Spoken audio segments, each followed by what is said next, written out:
어제 안녕히 잘 주무셨습니까? 이 유튜브 방송 시청하시는 세계 만민, 우리 사랑하는 모든 분들에게 하나님의 은총과 사랑이, 은혜가 충만하기를 예수님의 이름으로 축원합니다. 간밤에 자고 나니까 이 새벽에 참 헌정사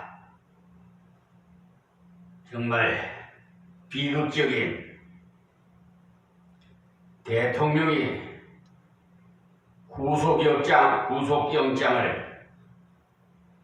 받는 밤이 되었어요. 우리나라에 왜 5천년의 역사를 가진 이 나라가 이렇게 자꾸 불미스러운 일이 발생하는지 여러분들이 좀 하나님 앞에 기도하면서 생각해 보시기를 바랍니다. 고난은 내게 유익이라는 말씀이 있죠. 우리나라가 부강하려면 이 고난을 넘어야 됩니다. 겪어야 해요. 고난 없이 부활이 있겠습니까? 어쨌든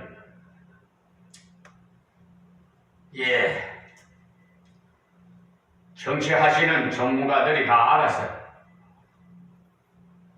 뭐 하시는 거니까 그것도 다 하나님이 다스려서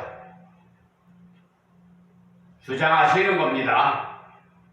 판사, 검사가 하는 것이 아니라 다 하나님께서 다 다스리고 계신다는 것을 아세요. 참 비통한 이 심정을 참 말할 수가 없습니다. 어느 TV 방송에 보니까 광개토왕 그 사극을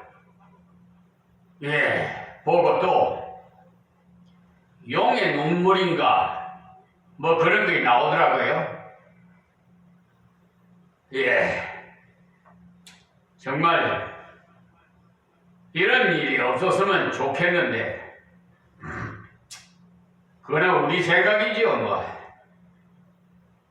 하나님 생각은 우리 생각과 다릅니다. 어쨌든 이 나라 법 앞에는 모두가 평등하다는 것, 직위 고하를 막론하고 범죄를 했으면, 법을 위반했으면 처벌을 받는 것이 당연해요. 저 대법원 서경환이 김선수, 노태하, 오경미 씨 어쨌든 사기재판, 상습 사기재판 이 세상법으로 안 되면 하나님께서 법으로 다스리실 겁니다. 자, 오늘 새벽에 주신 말씀 마태복음 강해설교로 10장 27절 말씀부터 드리겠습니다. 내가 너희에게 어두운 데서 이르는 것을 광명한 데서 말하며 너희가 기 속으로 듣는 것을 집 위에서 전파하라. 그러니까 예수님께서 우리로 하여금 깨닫게 하실 때는 여기에 보시는 대로 어두운 데서, 그 다음에 기 속으로, 즉 주님께서 가르쳐 주실 때는 개인적으로 조용히 세미한 음성으로 가르쳐 주셨으나 그것을 드러내기 위해서는 주님께서 받은 것이라는 확신을 가지고 사람들 앞에서 담대하게 확실히 증거하라는 말씀입니다. 저는 빛과 소금의 사명을 받아 불의한 전쟁을 하고 있어요. 아무튼 그 불의한 자들이 사법부에서 존재하는 이상 이 나라는 바른 길로 갈 수가 없어요. 그렇기 때문에 온 국민이 행복하게 살기 위해서는 사법부의 불의한 재판관들을 다 척해내서 양심 있고 정직한 법관들이 채워줘야 합니다.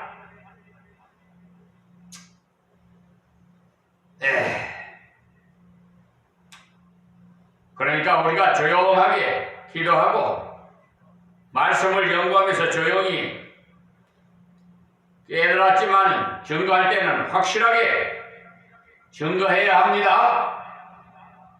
누가 두렵습니까? 판사가 두렵습니까? 검사가 두려워요? 사법경찰이 두려워요? 누가 그걸 두려워요? 하나님 외에는 두려운 자가 없어요. 그렇기 때문에 담대히 어디서나 하나님의 사명을 드러내야 돼.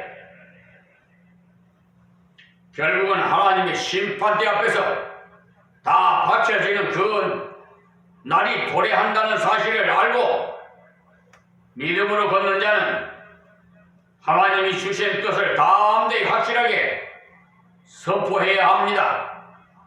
마지막 날에 가면 하나님께서 맡기신 그의 말씀을 하나도 남김없이 다 선포하지 않았기 때문에 하나님께 책망을 받는 일이 있는 것입니다.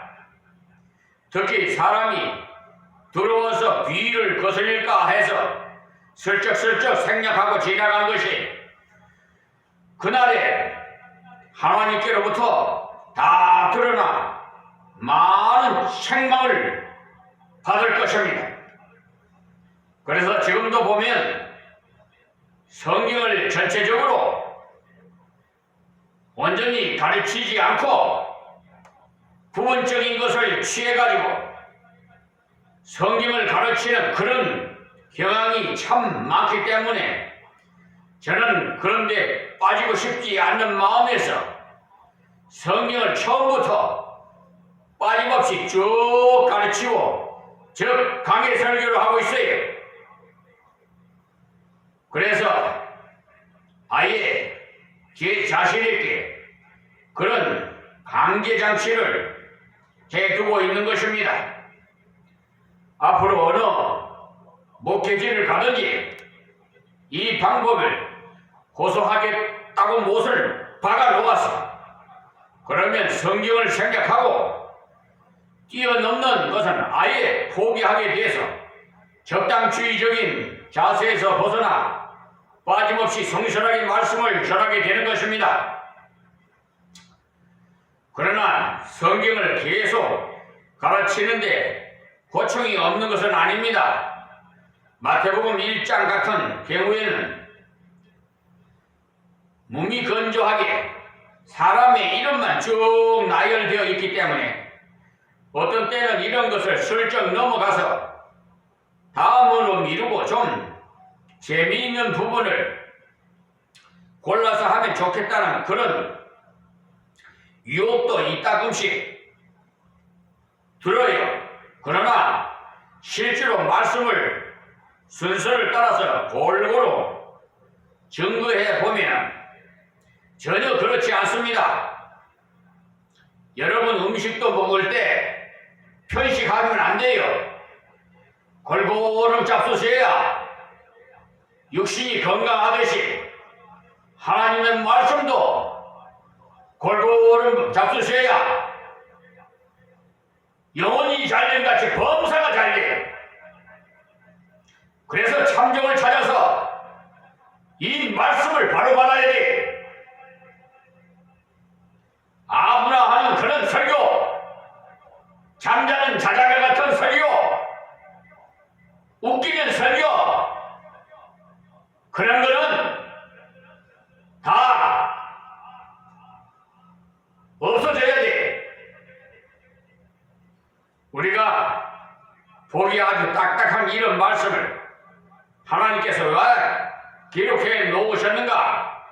그렇게 생각되지만 간절히 기도하고 하나님만 의지하면 가르쳐 놓고 나중에 사람들을 만나 대화를 해보면 그러한 말씀을 배우는 중에 깨달은 것이 상당히 많고 부딪힌 것도 참 많다는 것을 알 수 있었어요.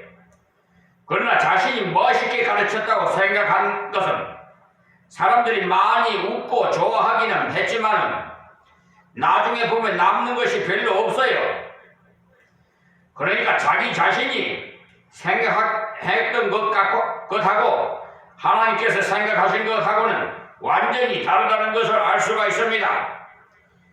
그러니 부드럽고 좋은 음식이라고 다 잘 먹는 것은 아니고 어떤 때는 굳은 음식도 쓴 음식도 대단히 구미가 당길 때가 있지요. 하나님 말씀도 그래요. 자, 28절입니다. 몸은 죽여도 영혼은 능히 죽이지 못하는 자들을 두려워하지 말고 오직 몸과 영혼을 능히 지옥에 멸하시는 자를 두려워하라. 이 말씀을 보면 무엇을 알 수 있습니까?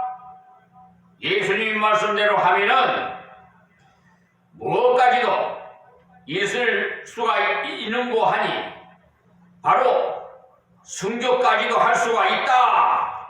이 말씀입니다.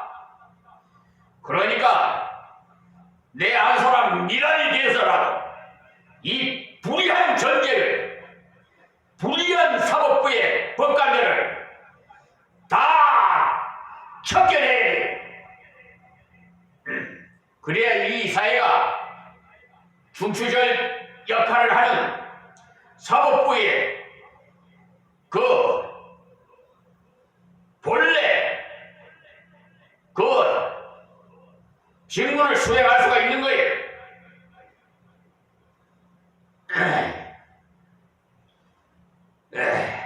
국민을 속이고 우롱하는 그런 자들, 아주 헌법 103조를 우습게 얕보고 있는 자들, 내가 하나님의 사자로 부름받은 이상 용납하지 못하여 우리 하나님께서는 불의를 용납하지 않는다고 그랬어요. 그러니 제가 그 하나님 뜻을 받들어야 되지 않겠어요? 징계위원회에다가 제소를 해놨으니까 어디 한번 보겠습니다.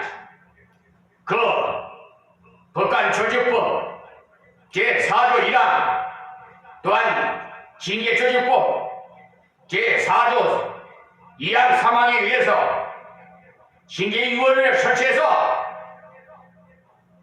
원칙대로 송달하지 않으면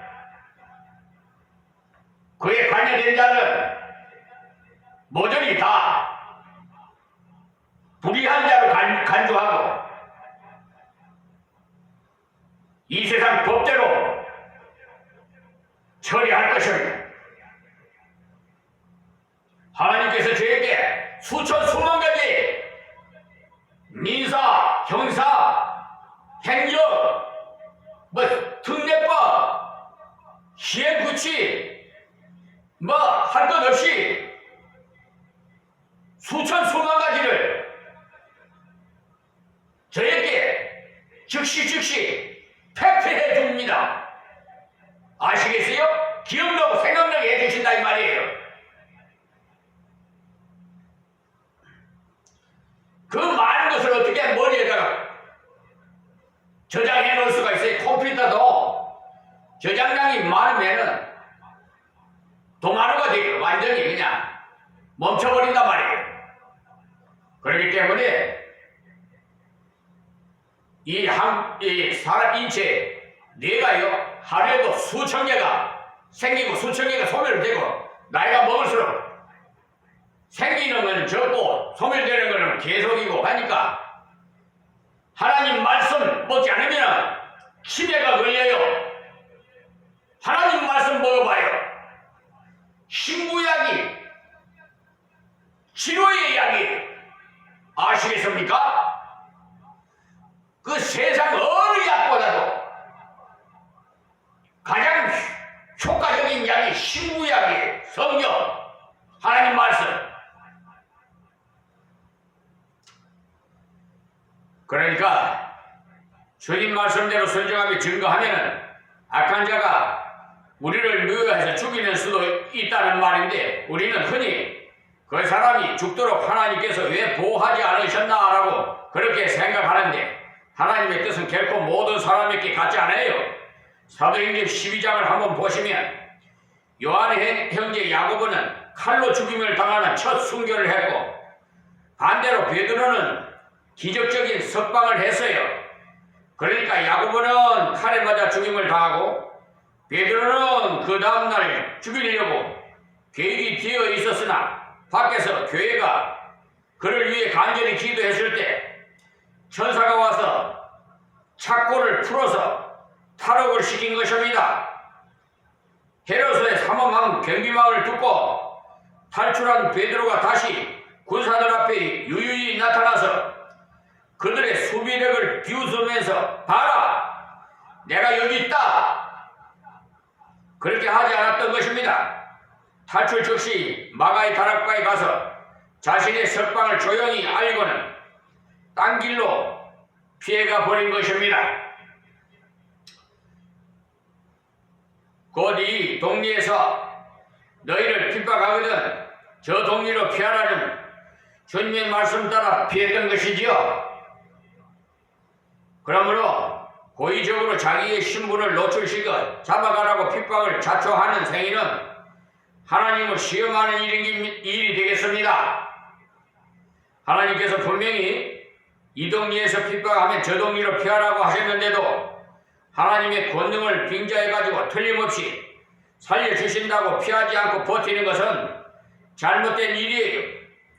하나님께서 권능이 없어서 그렇게 하라고 하신 것이 아닙니다. 야고보가 순교한 것은 야고보 자신이 베드로에 비해서 믿음이 적었다든지 아니면 행실이 나빴기 때문이 아닙니다. 그리고 베드로가 야고보와 같이 죽지 않고 석방되어 나오게 된 것은 그가 결코 야고보에 비해서 훌륭했기 때문이 아닌 것입니다. 하나님께서 야고보는 순교를 통해서 하나님께 영광을 돌리도록 섭리하셨고, 그리고 베드로는 석방을 통해서 영광을 돌리도록 섭리하신 것입니다.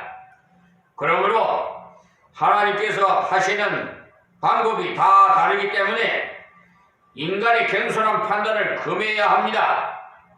그래서 어떤 사람은 병이 들어서 기도하니까 단번에 기적적으로 나아서 사람들로부터 큰 권능을 받은 사람이라고 했지만, 또 어떤 사람은 병이 들어서 아무리 기도해도 낫지 않는데도 그 병든 몸을 이끌고 하나님의 일을 해 나가는데 참으로 처절하리만큼 진실하게 해 나가는 것은 요한 칼빈 같은 분은 우리는 굉장한 인물로 알고 있지만 신체적으로는 한정없이 많은 고질병을 지니고 있으면서, 즉 말해서 요즘 세상말로 종합병을 저와 같은가 봐요. 저도 종합병원에 지금 계속 책을 쓰고 설교하고 가르쳤던 것입니다. 만년에는 마음을 전적 하나님께만 집중하기 위해서는 식사를 여러 번 하는 것이 좋지 않다 하며 일일 일식하면서 매일 설교를 해 나감으로써 얼마나 몸이 쇠약했는지 모릅니다. 그러나 그는 기침과 신병의 고통을 당해가면서 하나님의 일에 전력했던 것입니다. 그러므로 하나님께서 주신 은사가 다 다르고 하나님께 영광 돌리는 방법이 다 달라요. 그러니까 절대로 다른 사람과의 비교는 하지 마시고 내게 주신 은혜가 가장 알맞게 주신 사실을 알아야만 하겠습니다. 그러니 다른 사람에게 있는 것은 반드시 나에게도 똑같이 있어야 한다는 생각, 하나님께서 주시는 은사의 다양성에 어긋나는 것을 알아야 하는 것입니다. 여기에 악한 자가 하나님의 뜻대로 걷는 자를 죽일 수도 있으나 영혼은 절대 죽이지 못하는 것은 하나님 앞에서 반드시 보호를 받기 때문에 우리는 결코 두려워하지 말라는 거예요. 그 다음에 오직 몸과 영혼을 능히 지옥에 멸하시는 자를 두려워하라. 다시 말씀드려서 하나님을 바라보면서 일하라는 이 말씀입니다. 28절에 사람을 두려워하지 말고 하나님을 두려워하라고 하심으로써 무서워하는 데 대한 문구만 써놓았으나 29절에 가면은 그것과는 정반대로 내용이 나옵니다. 자, 29절이에요. 참새 두 마리가 한 아사리온에 팔리는 것이 아니냐. 요사의 말로 비유해 말한다면 병아리 두 마리가 700원에 팔리지 않느냐. 그런 식의 말이에요. 그러나 너희 아버지께서 허락지 아니하시면 그 하나라도 땅에 떨어지지 아니하리라 그랬어요. 그러니까 참새 한 마리가 땅에 떨어져 다친다든지 아니면 죽는다든지 하는 것도 하나님께서 모두 다 간섭하신다 이 말씀이. 그러면 우리가 사실 29절 한 절을 액면대로 믿는다면 우리 생활에서 여유를 잃고 초조해야 하거나 조급해하지 않을 것입니다. 그래서 결혼 문제에 있어서도 더 늦으면 곤란하다는 주위의 압박에 경솔하게 결혼을 서둘러 함으로 후회하는 그런 사례를 적지 않게 볼 수가 있는데요. 이 사람을 놓치면 다른 상대는 나타나지 않을 것이라고 성급한 판단을 내려서 그만 믿음도 없는 엉뚱한 사람과 전격 결혼해버리는 경우가 간혹 있어요. 그리고 직장을 선택하는 문제도 하나님께 기도하면서 신중을 기하지 않고 이 직장을 놓치면 평생 취직을 못할 것이라는 생각에 그만 신앙에 방해되는 그런 직장을 아무렇게나 선택해서 나중에 큰 고통을 받는 그런 경우가 바로 사탄이 우리를 그렇게 부추기는 것입니다. 사역자들도 보면은 이 교회가 아니면 교회가 없는가 하는 졸속 판단으로 겸손한 행동을 해서 나중에 인지로 인해서 시험에 들어 걷다 보면 영육간에 많은 손실을 입는 그런 경우가 많아요. 사역자만 그러는 거 아닙니다. 예, 교인들도 마찬가지. 그러니까 참새 두 마리 하나짜리에 팔리는 것도 하나님께서 다 간섭하시는데 하물며 하나님의 자녀들이 이 땅 위에서 일어나는 모든 일에 대해서 간섭하지 않을 리가 만무하다는 것입니다. 그러니 우리의 삶 속에 아무리 평범하고 비천한 참새까지도 떨어져 죽고 사는 것을 세밀하게 간섭하신다면 그의 자녀인 우리에게는 무엇을 간섭하시느냐? 얼만큼 간섭하시겠습니까? 자, 10절 말씀 볼까요? 너희에게 머리털까지 다 세신 바 되었나니. 그러니까 우리의 머리털 하나도 하나님께서 관심을 가지시고 계신다는 말씀이지요. 그러므로 우리가 무엇을 두려워하겠느냐 말입니다. 우리가 전혀 경험해보지 못한 미지의 세계를 향해서 개척해 나갈 때 미래의 불확실성 때문에 하나님을 신뢰하지 않고 두려워하면서 불안해하는 그런 인간적인 생각을 품어야 할 이유가 없어요. 이 말씀을 정말 액면대로 믿는다면 하나님만 의지하고 푸근하게 여유있게 걸어갈 수가 있습니다. 그러나 성경은 그렇게 말씀하고 있으나 어떻게 사람이 현실에서 그렇게 되겠나? 그런 식으로 나오게 되면은 긴박한 상황에 이르러서는요 딴짓을 해버리고 하나님 아버지여 인생이 약해서 할 수 없이 그렇게 했습니다. 이 말이나 돼요? 이런 식으로 나오는 거예요. 그런 말을 미연에 방지하기 위해서 예방으로 이런 것을 기록해 두신 것 아닙니까? 그러니 내가 죽을지라도 하나님께 맡기라는 말이 있습니다. 하나님께서 순교할 그런 은혜를 주셨으면 하나님의 때에 순교할 기회를 주셔요. 순교도 아무나 할 수 없어요. 내가 하고 싶다고 하는 건 아니에요. 안 돼요. 죽고 사는 건 하나님의 손에 달려있어요. 그러니 이 땅에 공산당이 쳐 내려와서 가슴에 총뿌리를 겨루고 예수를 믿겠느냐 안 믿겠느냐고 위협할 때 예수를 끝까지 믿는 믿음을 사수할 수 있을까 하는 이런 문제에 대해서 어떤 사람은 항상 일사각오라고 큰 소리를 치면서 자신만만해 하는데 잘못하면 그것이 고해만 그칠 가능성이 많아요. 왜냐하면 일사각오라는 것이 자신이 각오한다고 되는 것 같으면 예수님께서 결심하라 각오하라는 말씀을 많이 하셨을 것입니다. 그런데 보면은 결심하라든지 각오하라든지 하는 말은 전혀 없고 오히려 의지하라고 말씀하는 것을 볼 수가 있어요. 그런데도 우리는 각오를 하는 그런 말을 들으면 굉장히 설득력 있게 받아들여요. 각오를 해야지 하면 맞다 저렇게 나와야 예수 믿는 것 같이 희미하게 그래서 안 되지 이렇게 합니다. 그러나 여기 하나님의 말씀을 보시면 우리에게 각오를 요구하는 것이 아니라 우리에게 의존을 요구하십니다. 바로 나를 너희의 영혼과 육체를 다 지옥에도 보낼 수 있고 천국에도 보낼 수 있는 그런 권능이 있는 내가 너희에게 관심을 갖고 너희와 함께 하고 있으니까 염려하지 말고 나를 믿어라. 의지해라. 우리가 그럴 때 하나님께서 은혜를 주신다는 말씀이에요. 그러니까 악한 자는 아무리 핍박을 한다고 해도 60만 죽일 뿐 이므로 우리는 영육을 주장하시는 하나님의 권능과 섭리를 믿고 담대히 하나님의 뜻을 실천해 나가십시다. 할렐루야. 다음 31절 말씀이 두려워하지 말라. 너희는 많은 참새보다 귀하니라. 그러니까 우리를 하나님 참새 한 마리가 하겠다는 말이죠. 그런데 너희들은 왜 두려워하느냐 이 말씀이에요. 자 12절 말씀이 아니 32절 말씀이에요. 예, 누구든지 사람 앞에서 나를 시인하면 나도 하늘에 계신 내 아버지 앞에서 저를 시인할 것이요. 그러니까 여기 나오는 시인이라는 말씀은요 핍박자인 세상 앞에서 주님을 믿는다고 하는 신앙 고백을 담대히 하는 것을 말하는 것입니다.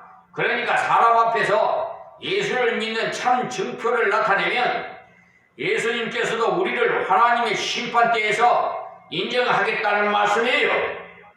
다음 33절 말씀. 누구든지 사람 앞에서 나를 부인해도 나도 하늘에 계신 내 아버지 앞에서 저를 부인하리라. 그러니 사람 앞에서 예수를 믿는 증표를 안 나타내면 주님도 역시 하나님 앞에서 나를 부인하시겠다는 말씀이에요. 그 때문에 예수 믿는 것을 드러내지 않고 숨어서 믿는 것은 하나님의 뜻이 아닙니다. 예? 예수 믿는 분들인데요. 한 직장에서 수년 동안 같이 직장을 하다가 어떻게 무슨 일로 다투게 됐는가 봐요. 그래서 경찰서에 갔는데 붙잡혀 갔어요. 조사를 받으러. 그런데 그 소식을 알고 담임 목사가 갔어요. 담임 목사가 갔는데 세상에 가니까 한 사람은 장로고 한 사람은 집사들이에요. 이게 무슨 짓거리들이에요 이게? 그리고 식사 시간에도 살살 주위를 살펴가지고 예수 믿지 않는 표를 내려고 식사 기도도 안 하고 그냥 식사하는 마음속으로는 하는지 모르겠지만 왜 겉으로 내질 않아요? 왜 숨어서 신앙생활을 해요? 가증스러운 사람들, 쭉쟁이 같은 사람들.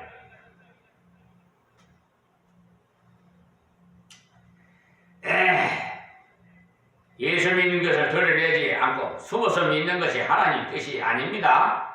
흔히 예수 믿는 믿음을 나타내면 혹시 싸우게 될지 모른다. 그러니까 부딪히지 말고 지금은 적당하게 폭행용 성경이나 찬송가를 구입해다가 포켓에 넣고 몰래 다니다가 실력을 갖추고 조건이 구비되는 그때에 가서 드러내면 되겠지라고 도피적인 생각을 하는데 여기 예수님께서 그것을 허용하지 않아요. 그것은 바로 예수님을 자기의 전부로 여기지 않고 하나의 액세서리일 정도로 생각한다는 뜻이 예수님이 정말 나의 전부요, 내 인생의 전부가 아니라 그저 종교를 하나 정도 가져야 뭔가 선해지고 고상해지는 것 같으니까 종교 중에는 좀 현대적인 종교가 기독교가 아니겠나라고 생각해서 교회에 나온다면 그것은 예수를 시인 삼아서 그러니까 시인하는 삶이 아니에요. 그런 사람들은 교회에 다니면 서양 문화와도 조화가 되니까 현대에 좀 어울리는 종교를 가기 위해서 종교에 다니는 거지. 요사이는 그런 사람이 참 많아요. 요사이는 이제는 교회에 성경이 빛이 되어 있으니까 그냥 빈손으로 나와도 경우가 많잖아요. 너무나 세상이 혼란하고 불확실하니까 무엇인가 하나 붙잡기는 붙잡아야 되겠는데 그래도 기독교가 요사이는 선진국형 종교인 것 같으니까 아이들을 교회에 보내는 것이 낫겠다는 정도이기 때문에 사람들 앞에서 그저 그리스도를 시인하는 행위를 하지 않는다는 거예요. 그러나 분명한 것은요, 구원받은 성도에게는 그리스도는 나의 전부요, 그리스도는 나의 생명이요, 나의 생활이에요. 그러므로 그렇게 믿는 믿음을 가졌다면 그리스도는 나의 전부인 것을 드러내야 합니다. 바로 이것을 예수님께서 요구하시는. 그러니까 예수님은 우리의 일부를 요구하시지 않아요. 그래서 바울 사도는 말하기를 나의 구하는 것은 너의 재물이 아니오 오직 너희니라고 고린도후서 12장 14절에 기록되어 있습니다. 그러니까 재물을 달라는 것이 아니라 우리 자신을 달라는 말이에요. 하나님께서 꼭 그러십니다. 우리를 향해 돈이나 집을 달라고 하지 않으시고 우리 전체를 달라고 하시고 그러니까 그리스도를 드러낼 경우에 죽을 수도 있는데도 불구하고 예수를 믿느라고 당당하게 드러낼 수밖에 없어야 합니다. 그러니 땅 위에서 우리가 다른 사람들 앞에서 그리스도에 대해서 취한 태도에 따라 하나님 앞에서 그리스도가 우리에게 대한 태도를 보이시기 때문에 어떠한 경우에도 그리스도를 시인해서 그리스도의 제자로서 당당하게 걸어가야 합니다. 그러니 이것은 절대 앞에서 말한 대로 각오로 되는 것이 아니고 우리가 아무리 각오하더라도 죽인다고 할 때 각오되는 것이 아니에요. 그러나 주가 우리의 생명과 우리의 머리털까지도 세신받되고 우리의 죽고 사는 것을 하나님 속해 있음을 알 때 떳떳이 예수를 드러내고 걸어갈 수가 있는 것입니다. 그러니 결코 우리가 주님께 대해서 가져야 할